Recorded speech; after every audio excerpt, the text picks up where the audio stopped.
జంతర్ మంతర్ నిరసనలపై విచారణ సందర్భంగా సుప్రీంకోర్టు పోలీసులపై సీరియస్ అయింది. నిరసనలో పెల్లెట్ గన్స్ వాడకంపై ఆగ్రహం వ్యక్తం చేసింది ధర్మాసనం. ఢిల్లీ పోలీసులు పెల్లెట్ గన్స్ వినియోగంపై పరీక్షకు సిద్ధంగా ఉండాలని సూచించింది.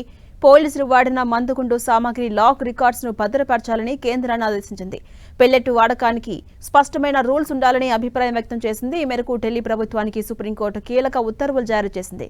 ఇక నిరసనలో గాయపడ్డ విద్యార్థులకు వెంటనే వైద్య సాయం అందించాలంటూ ఆదేశించింది కోర్టు. తదుపరి విచారణ మంగళవారానికి వాయిదా వేసింది. పెల్లెట్ గన్స్ వినియోగాన్ని నిషేధించాలని చేసినటువంటి పిటిషన్పై స్పందిస్తూ అత్యవసర పరిస్థితుల్లో వాటిని వాడే అధికారం పోలీసులకు ఉంటుందని కోర్టు తెలిపింది.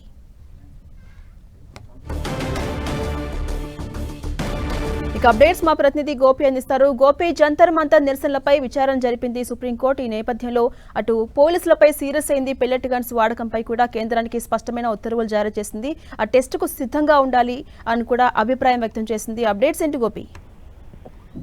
జంతర్ మంతర్ నిరసనలపైన సుప్రీంకోర్టులో దాఖలైన పిటిషన్ పైన ఈ రోజు విచారణ జరిగింది. అయితే నిరసనలో పెల్లెట్ గన్స్ వాడకాన్ని సుప్రీంకోర్టు తప్పుపట్టింది. పెల్లెట్స్ వాడకానికి స్పష్టమైన రూల్స్ ఉండాలంటూ కూడా సుప్రీంకోర్టు అభిప్రాయపడింది. ఇక గాయపడ్డ విద్యార్థులకు వెంటనే వైద్య సహాయం అందించాలి.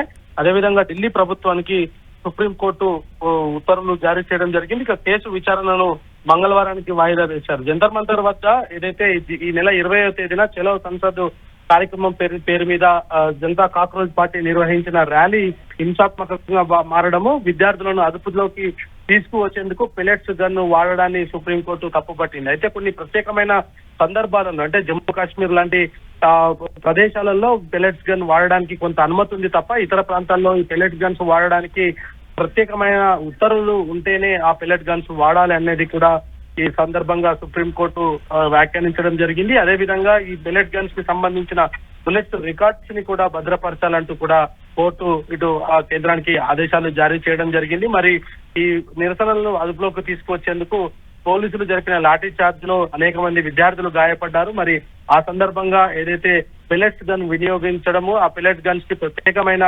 రూల్స్ ఉన్న నేపథ్యంలో మరి ఆ ఉత్తర్వులు ఎవరు జారీ చేశారు, ఎవరి ఆదేశాల మేరకు ఈ పెల్లెట్ గన్స్ వాడారన్న దానిపైన కూడా కోర్టుకి తెలియజేయాలనేది కూడా ఈ సందర్భంగా నోటీసులు జారీ చేయడం జరిగింది. మరి మంగళవారం రోజు ఢిల్లీ పోలీసులు ఎటువంటి ఆధారాలను కోర్టు ముందు ఉంచబోతున్నారు, విద్యార్థులపైన పెల్లెట్ గన్స్ ని వాడేందుకు ఎటువంటి సమాచారం తోటి ప్రస్తుతం పోలీసులు ఆ చర్యకు ఉపక్రమించారన్న దానిపైన కూడా ఇంకా ఒక స్పష్టత అయితే రావాల్సి ఉంది. మరి ఈ విచారణ సందర్భంగా ఘాటైన వ్యాఖ్యలే సుప్రీంకోర్టు చేసిందని చెప్పొచ్చు. పెల్లెట్ గన్స్ వినియోగానికి సంబంధించి దేశంలో కొన్ని ప్రత్యేకమైన నిబంధనల నేపథ్యంలో మరి ఢిల్లీలో దేశ రాజధానిలో మరి ఆ గన్స్ వాడకానికి ప్రత్యేకమైన అనుమతులు ఎవరిచ్చారు అన్న దానిపైన కూడా కోర్టు ఇటు ఢిల్లీ పోలీసుల పైన ఆగ్రహం వ్యక్తం చేయడం జరిగింది. మరి ప్రస్తుతం గాయపడ్డ విద్యార్థులకు పూర్తి స్థాయిలో వైద్యం అయితే అందించాలనేది కూడా ఈ సందర్భంగా ఉత్తర్వులు అయితే జారీ చేయడం జరిగింది. మరి మంగళవారం ఇటు ఢిల్లీ పోలీసులు ఎటువంటి ఆధారాలను కోర్టుకు సమర్పించడం చూడాలి. జాన్సీ.